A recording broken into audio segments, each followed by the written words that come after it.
Hello, everyone. My name is Stanley St. Rose, and today we're going to be talking about a separate piece written by John Knowles. Now, before I go into the summary analysis of this novel, please remember to leave a like, subscribe, and/or comment so that the channel can continue to grow.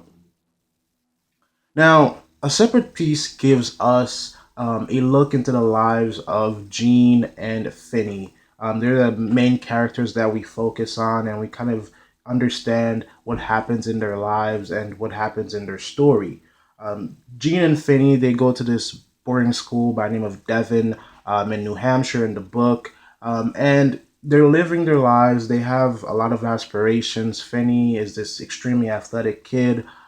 He sees the world in wonderful colors, and what I mean by that is he wants to hang out with everybody. He wants to be kind of, he sees good in everyone, and he wants the best for everyone. He's not a guy that's trying to have rivals or trying to challenge people. He's just looking to love life. He's just an individual that loves life, that wants to spend time with people, that just wants to make the best out of his life. Gene, on the other hand, is friends with Finney, but Gene is very determined to be something, to the point where he sees everyone around him at this boarding school as his rival, as his competition. Throughout the novel, Gene gets jealous and envious of Finney because he's so well known, he's so athletic, and Gene is nothing like that. He's a good student. He's getting really good grades, and he has the potential to succeed and become something in his life, but he's always looking out for anybody who's trying to get ahead of him. He's always trying to figure out how to get higher or to step on people so that he can become higher and become more successful in his life. And I think that the character of Gene and the character of Phineas, they portray real characteristics of individuals in the world. You do have people in the world that all they want is to succeed, and they'll succeed no matter what. And you do also have people like Phineas that, they see good in everybody. They want to enjoy their lives. They want to enjoy experiences. They want to spend time with people. They're always lively and happy and energetic, and they just want what's good for themselves and others. So the novel goes on, and we kind of see Phineas try to get Jean to be more adventurous, um, uh, to be more of a risk taker, I would say. And they become friends, and reluctantly, Jean does follow Phineas, and they do become friends, and they create this club, which they invite other teenagers, other men to their club, which is for some reason they call it the Super Suicide Summer Society. Now that's pretty much of a tongue twister. I hope I said that right, but they create this club, and they're friends within it. And in order to join this club, you kind of have to do different types of stunts, different type of athletic things, and they take it very seriously. And in order to be a part of this club, you have to go down to the river that's right next to the boarding school, and you have to climb this tree and jump off the biggest limb of the tree, and basically jump off the tree into the river. And it's very dangerous because it's a river. There's things that are beneath the water that you can hit your head on, injure yourself in certain ways. And so you have to be careful when you climb this tree and jump into the river, and you got to know how to swim. You got to know what to do once you jump off. This is not a The tree is not a diving board, and this is not a swimming pool. It's not. It's a river. It's nature. And so people, other guys within the boarding school, they do join Finney and Jean. They're all reluctant. They're all like, Phineas is kind of crazy. He's just this exciting guy that wants to have adventures, that wants to, be himself, and this kind of extreme. Phineas does jump off the tree, and Jean jumps off of it too. They're safe. They're part of the club. They get into the river, and for a while, everything goes well. At the school, we meet other individuals. We meet other students. While all of this is happening in the boarding school in Devon, we do get to know within the novel that World War II is going on, and we do see a lot of men, a lot of teenagers, and they're all like around the age of 16, 17. Um, and while they're at this boarding school, and while World War II is happening, A lot of them are enlisting to go to the war and to fight for America, to fight for their country. And so in the novel, you do get a lot of sense of patriotism. You get a lot of sense of pride for country. You get a lot of you know thank yous and your welcomes and professors and teachers and encouraging the students. So you see a lot of the boys at this school kind of becoming older, trying to start to take responsibility for their actions and who they're going to be in the world. What does happen, we do see some of them, they go to war but they can't take it and they run away. We have one that goes AWOL. So it's very interesting how these teenagers kind of have to face life and have to face the problems that often come with life, and the obligations and the responsibilities that you often have to take up the older you get. Life is only simple when you're a kid, and that's not for everybody. For most people, life is only simple when you're underneath the age of 10. After you turn 10 years old, life starts to give you a lot of obligations that you have to carry. You have to carry societal obligations, family obligations, economic obligations, and that's how the world goes around. And so these teenagers are starting to realize what it truly means to live as a human being, to survive as a human being, and to take responsibilities as a human being. The significant thing that happens within this novel is when, during this one instance, when Gene and Phineas, they're on the tree, they're by the river, and they're about to jump off, and Phineas was ahead of Gene. And while Phineas is about to jump off the tree, Gene kind of deliberately shakes the limb of the tree that Phineas is on, and Gene causes Phineas to fall awkwardly, and Phineas ends up breaking his leg. This is all because Gene was angry and jealous and envious of Phineas because he's so athletic. He's so athletic that he wanted to be a part of the Olympics. So even though that Gene is a pretty good student at school, he hates Phineas because Phineas excels at so many other things. Even though that Phineas wasn't light years ahead of him in grades, he still was envious and jealous of Phineas, and Gene causes Phineas to fall awkwardly because I think that anger and that jealousy just got to him, and he just wanted to cause Phineas pain. So Phineas falls awkwardly. He breaks his leg, and later he learns that he cannot participate in sports anymore because he broke his leg, and you need your leg for sports. So the story goes on, and Gene, after he hears that Phineas won't be able to um, practice sports anymore, be a part of sports at the Devon School anymore, he starts to feel the guilt of what he did. He starts to feel the pressure, the emotional pressure, the pressure of his other friends and other teenagers at the school, because people saw that Gene deliberately caused Phineas to fall. And so he starts to get nervous. He starts to feel that pressure, to feel that guilt. His conscience is kind of bothering him, and he tries to admit it. He tries to tell Phineas that, yes, I caused you to fall. It was my fault.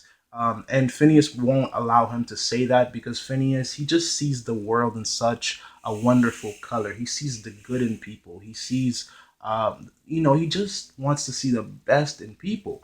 And at first, Phineas wouldn't hear it. He sees Gene as his best friend. He even wants Gene to survive and to get good grades and to become something successful. Phineas wants the best for Gene, but when Gene tells him that he betrayed him like this, when Gene tells Phineas that, I caused you to fall, I caused you to get hurt, I'm the reason why you can't practice sports anymore, Phineas won't hear it. He won't accept it, to the point where later in the novel, this kind of like Gene gets judged by the other guys, and when this kind of like it's kind of like a judgment goes down. Phineas can't take it. He won't listen to it. He's just like, this surprises him because he can't believe that his best friend Gene would deliberately do something like this. And by the end of the novel, what happens is Phineas falls on these marble steps and he breaks his leg worsening it, um, where he has to have an operation to fix it, and the operation by accident, or maybe the way that they talk about Phineas's operation, it's like something went wrong, or pretty much it was botched. Um, the doctor just said, complications happened, um, and he basically, and Phineas died. He died, and Gene has to live with that guilt because he's kind of like the domino effect that caused all of these things to happen to Phineas, for him to break his leg, to lose his future in athletics, to fall down the marble steps, to kind of to even break Phineas's view of the world, and ultimately causing Phineas's death. Now, we can't say that he killed him, like he physically killed him, but the actions that he made caused Phineas to die. And Phineas gets buried, Phineas gets buried, and everybody kind of moves on with their lives. And we kind of get Gene again is Gene is the narrator of the novel. So at the beginning of the novel, he kind of comes back to the school, to the boarding school, and he starts to reminisce about when Phineas died, and what happened, and how he caused Phineas to die, and how that affected him, his life. He never faces any legal charges because it it wasn't. He shook the tree, and he doesn't face legal charges. It's like this type of area, this gray area. Um, there was no charges filed against him. It was just kind of, he shook the tree. Phineas fell, and he didn't kill Phineas when he started everything. When he shook the tree and made him fall awkwardly, Phineas just broke his leg. So that was just an accident. That was just a fall. But in some way, you could say that Gene caused Phineas's death, or you could even say that maybe Gene murdered Phineas, but there's too much lines there. And basically, the way that Gene feels the guilt, the way that Gene processes the guilt, it's almost like he feels like Phineas's blood is on his hands, and he carries that guilt, he carries those emotions throughout his life. And even though that he tries to, we there's several points in the novel that tells us that he's trying to be better, and he's trying to forgive himself and trying to live a better life. It's still something that's gonna haunt him for the rest of his life, because it's his jealousy, his mindset of being rivals with everyone, his mindset of seeing everyone around him as a challenge. That's the thing that caused Finney to die. And so that's the novel. It's kind of like you get a lot of teenagers just trying to just figure out their place in the world. They have a lot of questions about morality and country and obligations and pride, and basically what you're supposed to do to make your parents proud, your family proud, your society proud. And it doesn't often end in a good way. So in terms of an analysis, this novel brings a lot of questions towards people who are Gene and Finney's age. When you're like 16 and 17, and you're starting to leave childhood behind, and you're trying to understand the world that you live in, you start to feel the weight of your country. You start to feel the weight of your family, the weight of your society, what it expects from you. When World War II is going on, a lot of people expect teenagers, 16, 17-year-olds, to enlist and to defend their country and to go fight in war. And it's something that you kind of have to do because it's your country. You have to defend your country. But at the same time, while you're thinking about enlisting, your mortality becomes an issue, because you're like, am I going to die? Is this going to be the end of my life? I'm putting on my life for my country, and I'm proud of that. But at the same time, I might not have a future. I might not have an ability to become something. So we do see people escaping, people leaving the army or going AWOL just because emotions and ideas and concepts such as that is just too much and they can't take it. And you do have to understand, from a teenager's point of view, thinking about mortality, thinking about morals, thinking about your duty to your society or to your country at that age is something that's very significant, and it does put a lot of pressure on you. And some people do crack, they crack under that pressure, and they fall to pieces. So A separate piece just brings a lot of ideas. You see like how emotions and choices affect people. From my perspective, the most significant part of this novel is the choices that we have to make, the choices that we make, the decisions that we make, the way that our emotions influence us. If Gene didn't allow his emotions to influence him the way they did, Finney would probably still be alive. So humans, we have to learn how to control our emotions, because our emotions, for a lot of people, they control our actions, and our actions determine who we are, how we behave, and who we are, like who we represent in our lives, in our society. And it can impact your life forever, because even though that Gene comes back to the Devon school, he comes back to the boarding school at the end in the novel, or in his future, we still see that his past still bothers him. His past, his baggage is still on his back, and he's still wondering about the past, and it still affects the way he behaves as an adult. So that is my summary analysis of the novel, A Separate Piece by John Knowles. Please remember to leave a like, subscribe, and or comment, and I'll see you guys in the next video.